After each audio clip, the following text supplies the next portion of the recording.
Mapagpalang araw mga kasawlo, kumusta po kayo? Kumusta po ang lahat? Luto po muna tayo ng pananghalian natin. Ayan, bali maggagata po tayo ng tulingan. Bali ipapaksiw ko po muna yan Ipapaksiw ko po muna, naglagay po pala ako dyan ng eggplant. At mamaya maglalagay tayo ng pechay at naglagay din po pala ako dyan ng siling green. Dinagdagan ko po yan ng luya para hindi malansa. Sinangkapan ko lang din po yan ng asin at paminta, tapos yung sukang puti at yung pangalawang piga po. At pagluto na po yan, ay tatakpan muna natin. At pag naluto na po na yan, pag wala na pong konti na lang yung sabaw niya, ayan, nilagay ko na yung pechay para maluto naman po. At yung ating unang piga po ay ilalagay ko na. Tapos tatakpan lang natin siya hanggang sa maluto po yan. At ayan, luto na po siya. Ganyan lang po kasimpleng ginataang tulingan. Masarap po yan mga kasawlo. Ang sarap ng kain namin. Mamaya pa yan, pagkatapos kong mag voice over, kakain po ulit ako ng kanin at yan ang uulamin ko. Pagkatapos po nating magluto, nasangkapan ko na po pala yung ating mixture ng ating pangmalakasang puto. Isasalang ko na po siya at para habang nakasalang po yan ay magluluto naman po tayo ng ating pansit palabok sauce. Ganyan po pala ako magluto mga kasawlo. Tuturuan ko po kayo. Maggisa tayo ng bawang. Bali yung mantika po pala, dinagdagan ko na ng mantika yan. Tapos nilagyan ko po ng achuete powder. Achuete powder po yung nilagay ko kasi yun lang yung available natin. Ang mahal po kasi ngayon ng yung mismong seed po ng achuete, kaya achuete powder na lang po. Habang nagluluto po ako ng ating palabok sauce, ay piniprito ko na din po yung ating chicken fillet naman para sa ating pantoppings ng pansit canton. Ayan, bali ginisa ko po ng maigi yung ating karne ng giniling na karne ng baboy. Tapos sinangkapan ko lang po yan ng patis, ginisa mix at saka paminta. Tapos naglagay po pala ako dyan ng konting magic at hahanguin ko po muna yan.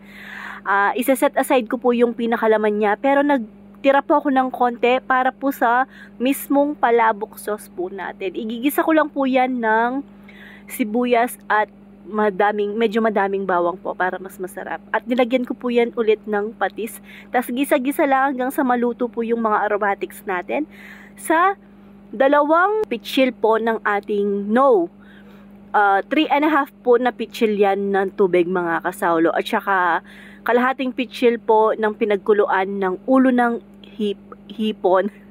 At ayan po, nagtunaw po ako ng 2 cups ng cornstarch, 2 cups din po ng harina, pinagsama ko, tapos nilagyan ko ng konting tubig. At ayan po, pag sinalin nyo po siya sa ating palabok sauce sa kalan, kailangan po salain nyo siya ng strainer para hindi po buo-buo yung ating sauce. Tapos sinangkapan ko lang din po yan ng asin, ginisa, paminta, ayun po, tas konting asukal. Konting-konti lang po mga kasawlo. Huwag nyo pong sobrahan sa asukal. At naglagay din po ako dyan ng 3 pirasong nor shrimp po para mas malasa po. Pero yung pinakapampalasa po niyan ay giniling ko po yung ating ulo ng hipon, yung nilaga po. At huwag nyo pong tigilan sa paghalo at maluluto din po yan at lalapot din po yan. Ang ganda po ng consistent ng ating sauce. Luto na po siya. At pagkatapos nating magluto ng ating pansit palabok sauce, ay kumain po muna ako. Nauna na ako sa mga bata kasi ayaw pa daw po nila. Hindi ko po sila pinipilit pag ayaw nilang kumain, huwag kumain. Kakain din po yan pag gutom na. At fast forward po pala, fast forward po pala mga kasawlo. Ayan na po yung ating pa-order na medium bilaon ng puto cheese. At may pa-order po tayo na solo for styro at yung mga combo po natin. Ayan, ang bilis ko po. Naluto ko na din yung ating large palabok at yung ating large canton. At may mga pasobra po tayo na mga pa-order. Yan na din po kasi yung pina-order natin na merienda mga kasawlo. Di ba po araw-araw nagpapa-order tayo ng merienda? Yan na din po yung pina-order natin para isahan po ang pagluluto. At ayan, ganyan po kadami, ganyan po kasiksik yung ating pansit palabok sa 500 ml tub. Medyo naano pa po yung sauce dyan. Lumalabas-labas pa po. Yung 500 ml po ng tub ay 70 pesos. At i-deliver na po pala natin yung mga nasa bilao po na order ni Ate Rose Bale, 2 bahay naman po ngayon yung pagitan ng nag-order sa atin. Sa kanya po lahat yung order na nakabila. At ayan, pagka-deliver po natin nung kay Ate Sang, ay i-deliver naman po natin yung mga shorts order. Grabe. Marami po yung mga nasa malayong kabilang baryo po natin. At ayan po, no, kahit saan po yan i-deliver natin, basta kaya po ng ating tricycle, ay i-deliver po natin yan.